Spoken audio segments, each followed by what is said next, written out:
Hi, everyone, and welcome to another episode of FTU Life After the Military. I'm your host, Tony Rodriguez, and it is a weekend right before Thanksgiving. I don't know if I will be doing an episode next week. I'm going to be on the road, traveling down to Tuscaloosa to go visit my daughter, so we'll see. Also, it's been a few weeks since I've done an episode. That is one of one of the great things. Or awesome things about being retired is if I feel like doing an episode, I will, and if I do not, then I won't. I'm not required to. My board of directors, my granddaughter, and the French bulldog Taco don't seem to mind if I do or if I don't do episodes. So, that's awesome, right? I didn't. But let me get into why I have not done some episodes, right? Um, so after I transitioned out of the military, I found that I had quite a bit of time, and so I could, play golf or play my guitars or decide to take up art classes. But I've never been very talented in that area, so there was really no reason to try to start drawing or painting or doing anything like that because one, I really don't have the talent. Two, I'm just not interested in actually doing that. I like to going to museums to check that stuff out, but I don't want to try to become some sort of Van Gogh, or Picasso. So no, haven't done any of that. But I was having a discussion with my friend Drew. It's what's my strength? My strength is I've always performed well academically, right? And I used to get teased about that when I was growing up, called a nerd or Poindexter, or I would always not teased, but I guess intimidated or threatened by the Neanderthals in East Los Angeles who would come up and ask me. I still haven't figured out if it was a question or if it was a statement, but they, "Oh, you think you're bad, huh?" I was like, no, I just did well academically. I didn't think I was anything. I was a short, fat kid with a lot of acne. Uh, just trying to make it through adolescence, like the rest of us, right? Like everyone else. Um, but I always did well academically, and I still do. I'm not the best, but I do well academically. And why is that important? Because that's my strength, right? I was explaining to Drew, it's like people basketball players, right? And there's some that are 6 feet. That's a lot taller than I am. But for a basketball player, that's still short, right? So they might have some skill, might have higher, skill of agility. You might be more agile than a normal person. You might be able to jump higher than a normal person. Then you have, basketball players who are like 7 feet, right? They didn't do anything to gain that height. They're born that way. They grew into that body of being 7 feet tall. The person who has more agility, who is more agile than everyone else, they born that way. These are just gifts that they were given, right? And nobody ever says anything about that. Nobody teases them about having more agility, having better hand-eye coordination. It's something that's praised, right? Wow, man, you're awesome. Like you can jump 10 feet high. That's great. Somehow, if you do well academically, you're teased up until a certain point, right? As kids, you're teased. But when you become adults, then it's no longer teased because there are only so many Al Bundys that are needed in this world, right? Al Bundys typically were the guys that performed well in high school in sports, but they weren't going to do well enough to make a professional career out of it. So what happened to those guys? I don't know. I wasn't one of them, so I don't know. And I never hung out with those guys, so I don't know. I hope they did well in life. If not, I don't really care. But what's my point? My point is that's my strength, academics, right? So in this PhD program, I told you I earned my PMP certification. I'm taking my Agile course right now. I also signed up for this data analytics program, right, through Chapel Hill. My mistake is I should have just signed up for coding. I don't need help with the analysis. I have that, buddy. I don't need your help. Um, I've been frustrated with the program. It's a 6-month program. I've just about hit 2 months with it. The reason why I was frustrated with it is because it's mandatory attendance and I have to have the cameras on, right? Well, there's about 50, 60 people in there made up from, I don't know anything about any of these people, right? I don't know. They could be professors. They could be um, people who work in stockrooms somewhere. They could be janitors. They could be nuclear physicists. I don't know. I don't know anything about them. But the first day that we had a program, right, they put us in this group and we had to come up with something. It was something about, I don't know, about restaurants and trying to identify why more restaurants are being built or not being built in areas, right? And of course, somebody in there is always the know-it-all who wants to be, well, I'll take charge. I'm the leader, right? Because I'm a leader. So awesome. So he came up with his idea, and then of course you always have people that are, you know, the followers, right? The people who want to be in with the in group. It's funny how like in elementary school you had this, in junior high you had this, and high school you had this, even in college you still had this, and in life, right? There's no structure to this course where we don't know anybody, we don't know anything, but you can still see these dynamics happening where like, oh, well, somebody is like, I'm the quarterback of the football team. And so you're going to have other people who are like, oh yeah, I agree with his ideas. Right. And so I gave my idea. I shouted it out. I was like, well, why don't we look at crime statistics for the area? And of course, instantly they jumped on me. It's like, well, that's not a good idea. You don't want to do that because that shows nothing about like the why restaurants would be built in a neighborhood or why prices for housing would be going down. It's like, okay. I didn't argue with them because who cares? It's a theoretical situation, right? And we weren't being graded on it. And this is the thing that's most important. This is going through a very long way to explain that um, their opinions didn't mean anything, right? I'm paying for a service from UNC Chapel Hill to gain a certain skill, right? To learn how to code in Python, SQL, JavaScript, and I want to learn how to use Tableau. That's it. That's all I want. I didn't sign up to make friends. I didn't sign up to be to do projects with other people. I sure as hell didn't sign up to tutor other people. I didn't sign up for any of that. I didn't even sign up to attend the classes, right? The reason for that is because like I like to keep my camera off because my back hurts. Sitting here in this chair hurts, right? So I typically lie down, and but you know they don't really appreciate that. So I have to keep my camera on. It's in this chair. So I take breaks like every 10 minutes, and I get scolded.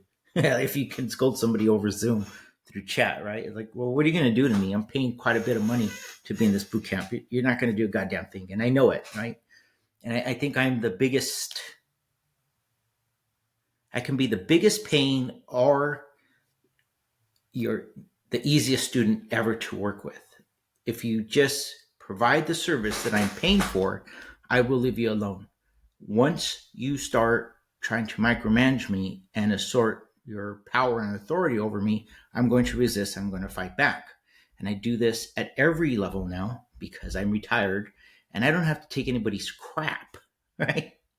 So I was going to drop the course because I already learned Python and we're just getting into SQL, but I figured, I know Python well enough now that I could just move on from that. So I emailed the rep and he gave me like 10 different options. Right? He said I was still going to be responsible for paying for the course. It's like, yeah, I know that. I don't want to deal with stupid people anymore. And so he said, well, you can still be in the program, but you won't get a certificate. You don't have to do any group projects. And if you attend, that's up to you. And if you don't attend, that's up to you. You can keep your camera on or not. It's like, so basically, you're going to give me everything I wanted. And the only thing is I don't get a certificate out of it. It's like, I don't care about the certificate. Who cares? I just want the skills. That's it. The certificate from boot camp might mean something for other people because they're looking to change careers. I don't need assistance finding another job. I could do that on my own. He said, I won't have assistance with career services. I don't care. I don't need their help. I didn't need their help before. I don't need it now, and I never will. Right. And so we talked, and he's like, yeah, as long as you're fine with that, then yeah, you can stay in the program and just, you can do the projects. You can still get tutoring. You just don't have to do the group project, and you won't get a certificate. I was like, awesome, dude. Like, why didn't you tell me that to begin with? I was like, I could have saved 2 months of stress if you would have told me that to begin with. I was like, I don't care about your piece of paper. Like, who cares? And it's like, in the interviews that I've done, I hold 3 master's degrees. Nobody has asked for my transcripts. I've offered it to them, right?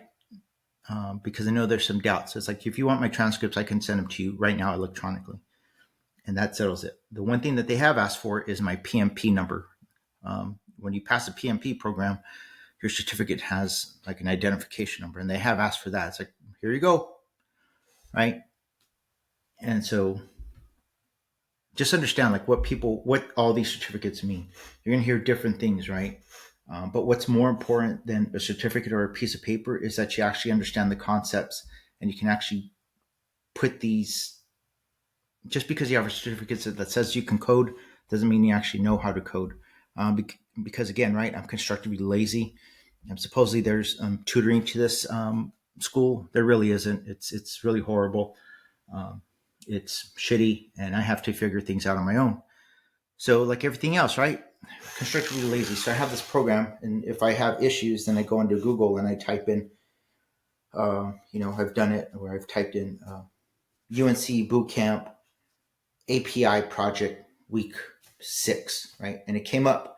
Somebody had already did an assignment and showed exactly how they did it.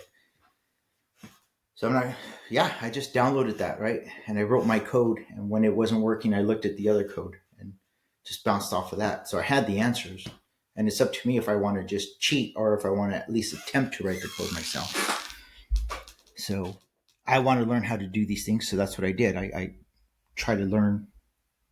I tried to write the code myself, right? Why am I talking about all this? It's because when we're in the military, we're taught to be assertive, right?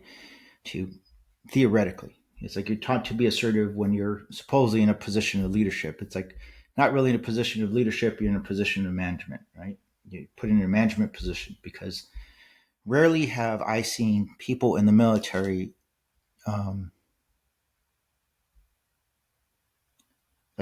provide guidance or instill a sense of belonging or promote a sense of pride in your unit. And it's typically just get this task done, complete this task by this time, because if you don't, then you will suffer these consequences, right? It's never really, it's always threat driven. It's never like, let's try to develop you as a person. Let's try to develop you as a leader. It's do this or you will suffer these consequences, right? And in the military, when you're in a position of lead in the management positions, it's just all intimidation, and people run their mouths, and they're not used to people talking back, right? So when people get out of the military, it's either they don't want confrontation, they don't want to deal with any issues, so they shrink back, right? And they deal with a lot of nonsense. Well, I'm not looking for trouble. I'm not looking to fight. I just want to live my life as peacefully as I can. But I'm also not going to take any bullshit from anyone for any goddamn reason ever again. Let me give you an example. So today I went for a run, right? I decided, I'm going to go run 4 miles. It's Saturday. It's a nice day, about 70 degrees here in Fuquay-Varina, right? So I decided to go for a jog. And in this new neighborhood where they're still building houses, people are moving in. And this went down the street, and there's a gentleman out there with his 2 dogs, right? And I could see his dogs about 200 meters away. and they're staring me down. And as soon as I come up to his house, right, they come running after me, right? And they're bigger dogs. I don't know what they are, but he's like, "Oh, don't worry about it. They're fine." And so one comes up to the right side of me, and the other one comes up to the left side of me. It's like they're surrounding me, right?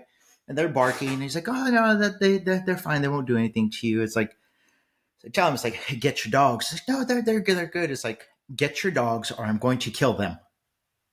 It's like, not only will I kill them, but I will take them to my house. I will skin them. I will put a big old apple in their mouth, and I will roast them. Once I'm done roasting them, I will eat them both. Then I will defecate into a bag with their remains. The remains will come out of me. I will put the remains into a bag, and I will bring them over to your house, and I will leave it on your doorstep. Or you can just get your goddamn dogs out of the street. And he looked at me like he was like so insulted. It's like, guy, I don't know if you understand this, but you're responsible for your animals, right? Your animals, you have to view them as a lethal weapon. It's the same as somebody who is carrying a weapon here in North Carolina. Open carry, right? You can open carry, but that doesn't mean that you get your weapon and you just put it down on the table and leave it there wherever the hell you want for anybody to get. You're responsible for that weapon. It's a loaded weapon. It is a lethal weapon. It can take somebody's life.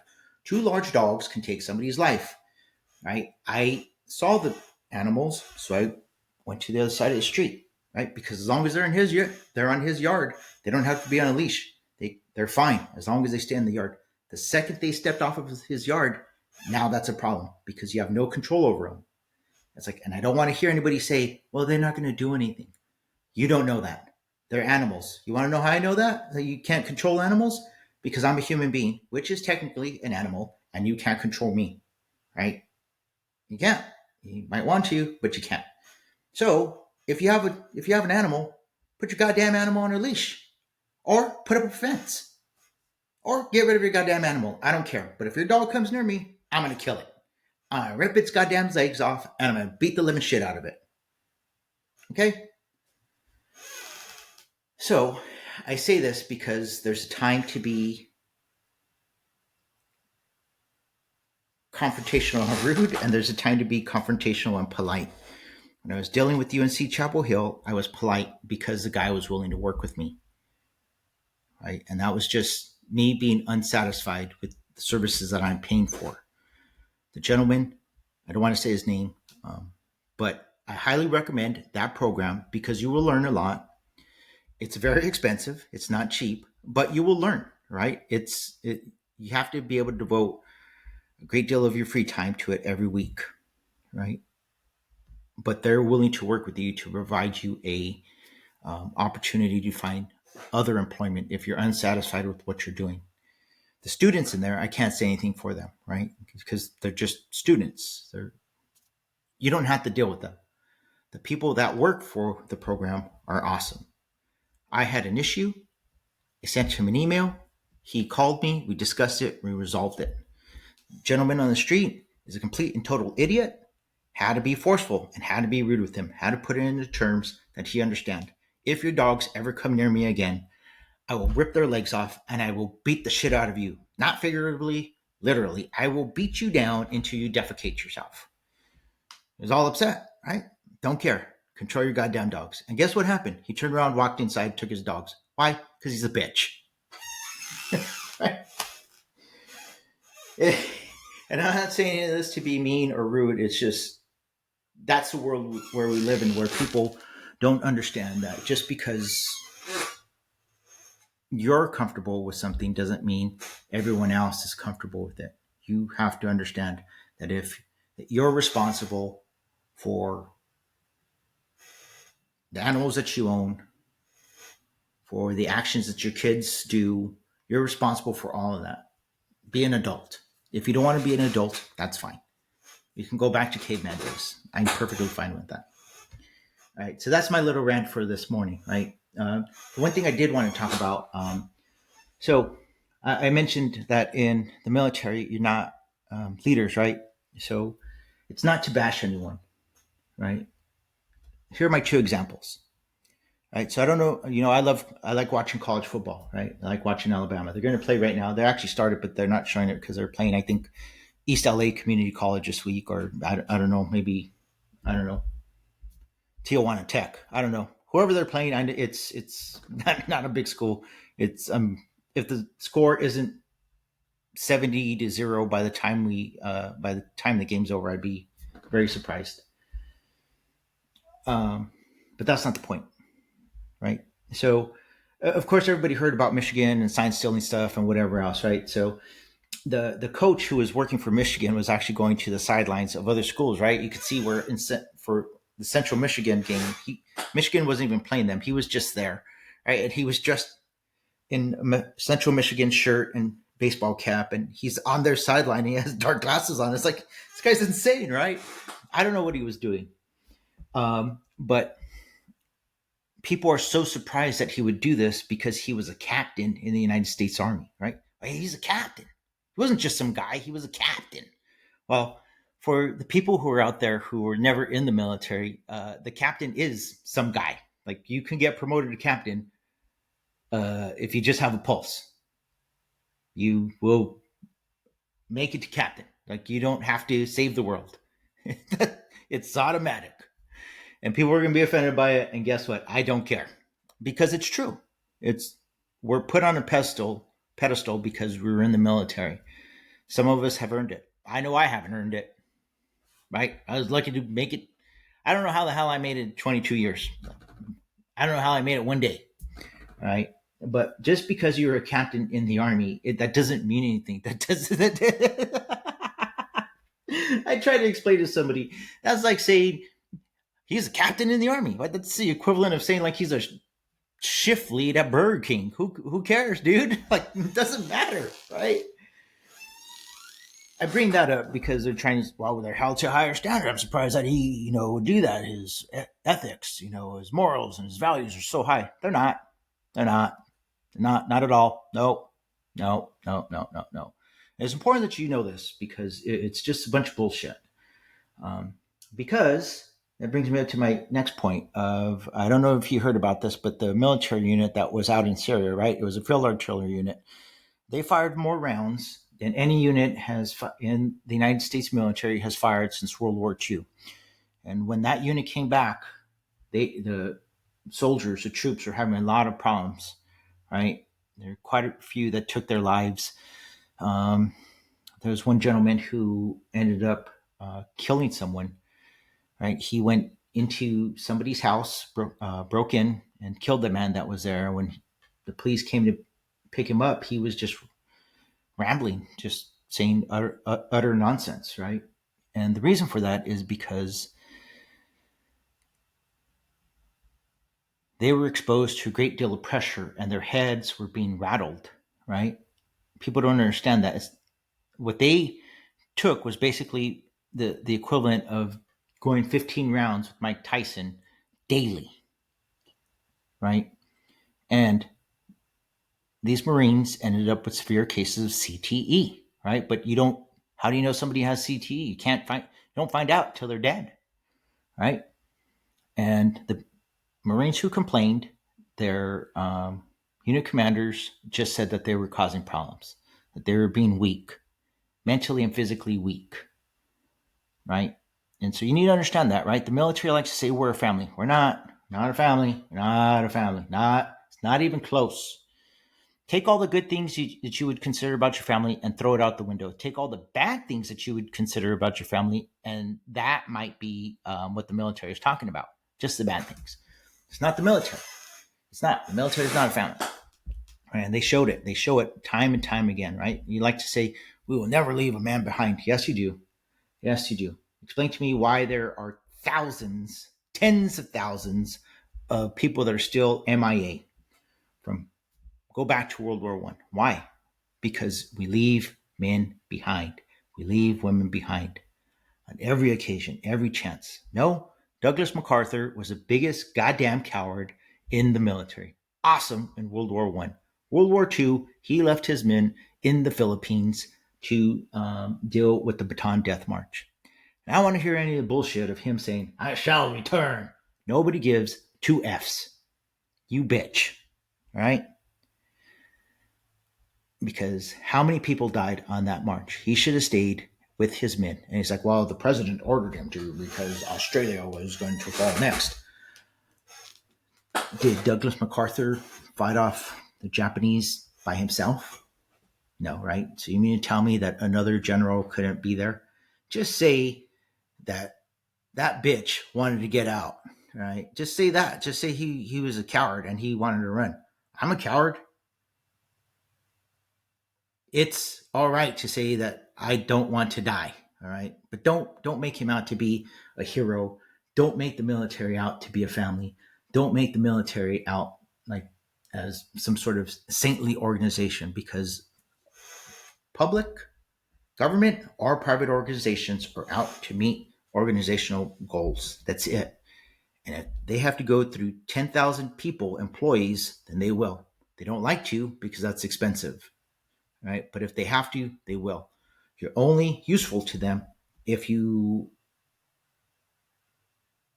are there and you're willing to do what they say. Once you're not, once you have any issues, they have to get rid of you. And the military will do that. That's why a lot of those Marines took their own lives and they did not get any help from the Marines. You need to understand that, because your health, mental and physical, has to be your number one priority when you're transitioning, prior to transitioning, while you're transitioning, and when you're getting out. Because nobody else is going to care. No one. Everyone will say that they care, but they don't.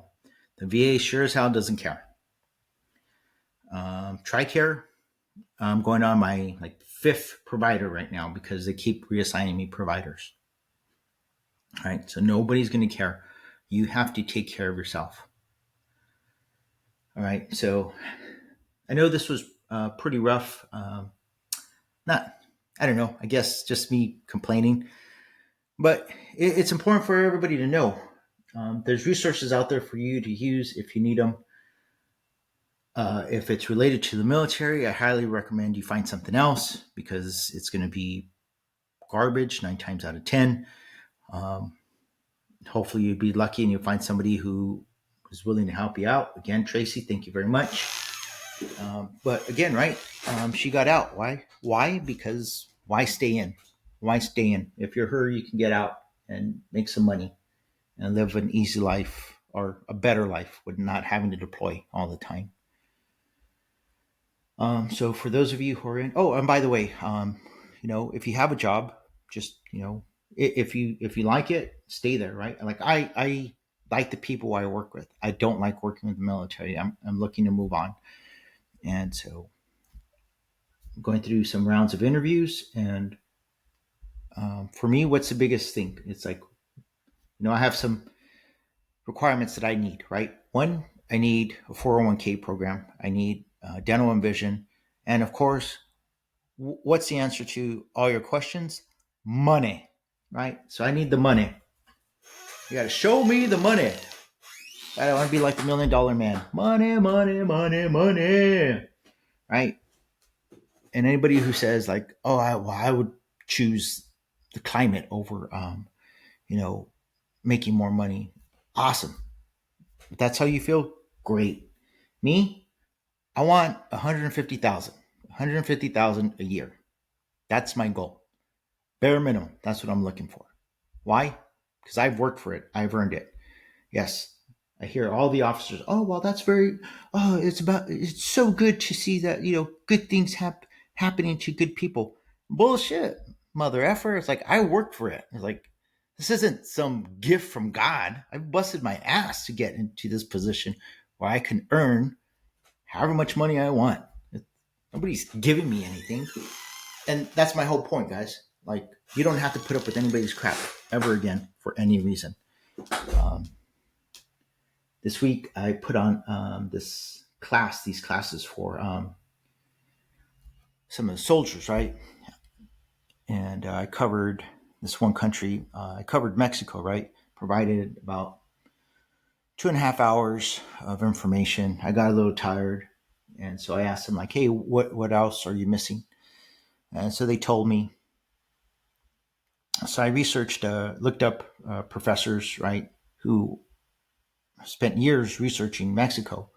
And I found this one professor from USC, Southern Cal, not South Carolina. and she was willing to talk to them. I paid her a fee, right? And she provided them with all the information that I was not able to provide them, right? So they got everything that they wanted. And afterwards, the captain was asking me, he's like, well, how much do you pay her? So I told him, he's like, oh, I want to get out and do that. It's like, I wouldn't pay you a penny. As a matter of fact, I would tell you that you owe me $100 so you could speak to soldiers. Like, why? It's like, because you're a captain. It's like, well, I have a PhD. It's like, I don't care if you have 10 PhDs, you're a captain, which means you think you know everything and you don't. Two, you only have the military perspective, which in dealing with geopolitics, there's more than just the military perspective. And I don't know if you know this, but your only job has been in the military, so you have no real world experience. So I wouldn't pay you anything. You bring nothing to the table. And he looked like so surprised, like, I can't believe anybody would ever speak to me like this. It's like, well, I'm not in the military, so it's important that you understand this, that not everybody is going to bend over backwards just because you're a captain. Not everybody is going to fall to the ground and thank you. Oh, thank God the captain's here. So what, dude? It's like, a captain's here. Oh, great. Like, my lawn needs to be mowed, so take your ass out there and go mow the lawn. Oh, by the way, you're a captain, so you should be able to handle the weed whacker, right? Because you're the super intelligent one. So yeah, make sure you get the weeds, pull the weeds and get everything out. If you're really good, trim the bushes and make them look like a swan or something, right? Because that's my opinion of captains. Is that they just don't mean anything. They don't. And if you're out there, if you're a captain and you're offended by it, okay. So what? Like, so what? What are you going to do about it? Nothing. Not a goddamn thing. All right. So, guys, this is just a good little podcast. I wanted to come on here and just let you know, like, hey, man, like, your mental and physical health, it matters. It matters a great deal. And so you need to prioritize that because nobody else will. Also, it's okay to be assertive and it's okay to be aggressively assertive, right? Like that idiot outside with his dogs. Thought I was just going to say, oh, okay, well, I'll let your dogs bite me. That's okay. Yes, Mr. White Man, the little Mexican, I'm just so happy to live here. So I let you and I let your dogs bite me. No. Go F yourself, bro. Dogs come near me, I'm going to roast those mother effers. All right. And again, it's not to be rude. It's just I don't have to put up with anybody's crap, right? Veteran, non-veteran. It's like, I can tell my students, if everybody was just straightforward, you don't have to curse, and you don't have to be overly aggressive. But if you're just straightforward, things would be a lot easier because at least we knew where we stood. But everybody's trying to outthink each other. Everybody's trying to be smooth, like the Poppies, right? The Puerto Rican mafia. Hey, Poppy, hey, Mira, hey, you know, I had this guy, you know. It's like, no, I don't know. Get out of here, fool. Right? And so, yeah, I'm just not dealing with any of that anymore. I'm not dealing with anybody trying to smooth talk me. I'm just going to do what I want. Al, again, as always, thank you for being Al and Stacy. Thank you for being the bright spots of officers that I worked with in the military. Fernando, wherever you are, I know you're doing great things. Thank you also. We never really had a chance to work together, but you were great as well. So, I know you have something that makes you special, so identify what that is, maximize it to its fullest potential, and I know you will be successful. Until next time, guys, zot, zot, zot, and roll tide.